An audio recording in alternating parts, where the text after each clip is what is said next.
तर आज आपल्याला भेंडीची भाजी करायची, अगदी झटपट होणारी अशी भेंडीची भाजी करायची।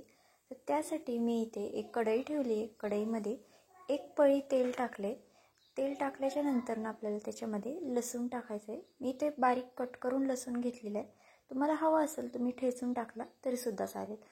लसूण हलकासा परतला की त्यानंतर आपल्याला त्याच्यामध्ये कट केलेल्या मिरच्या टाकायच्या। मिरच्या मी मोठ्या साईजमध्येच कट केल्यात, म्हणजे निवडायला बऱ्या पडतात। तर मिरच्या मी इथे 3 ते 4 मिरच्या घेतल्यात। तुम्ही तुमच्या तिखटानुसार मिरच्या कमी जास्त करू शकता।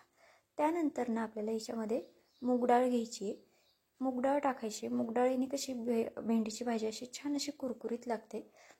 मी ते भिजत वगैरे घातली नव्हती, तशीच घेतली, धुवून घेतली फक्त, तशीच भिजत वगैरे घातली नाहीये। तर हे परतून घ्यायचं आहे आपल्याला अर्धा मिनिटभर परतून झाल्याच्या नंतर त्याच्यामध्ये आपल्याला थोडीशी हळद टाकायची। खरंच तुम्ही अशा प्रकारे भेंडीची भाजी करून बघा, खायला खूप छान लागते। आता मी इथे जी कट केलेली भेंडी आहे ना ती टाकते। तर मी ही भेंडी 1 माणसाच्या डब्यापुरती करणार आहे, त्यानुसार मी बाकीचं साहित्य घेतलेले। तर आता हे सगळं आपल्याला मिक्स करून घ्यायचं आहे। आणि हां, चॅनलवरती जे कोणी नवीन असेल ना त्यांनी चॅनलला प्लीज एक सबस्क्राईब नक्की करा। आणि व्हिडिओ जर आवडला तर व्हिडिओला लाईक आणि कमेंटसुद्धा करा। तर त्यानंतर आपल्याला हे सगळं मीठ टाकायचं आहे। मीठ टाकल्याच्या नंतर हे छान असं मिक्स करून घ्यायचं आहे आपल्याला।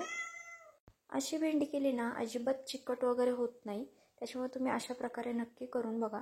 तर आता ह्याच्यावरती आपल्याला झाकण ठेवायचे। झाकण ठेवून आपल्याला भाजी 2 मिनिटं शिजवून घ्यायची। भाजी शिजायला जास्त वेळ लागत नाही, भेंडी पटकन शिजते।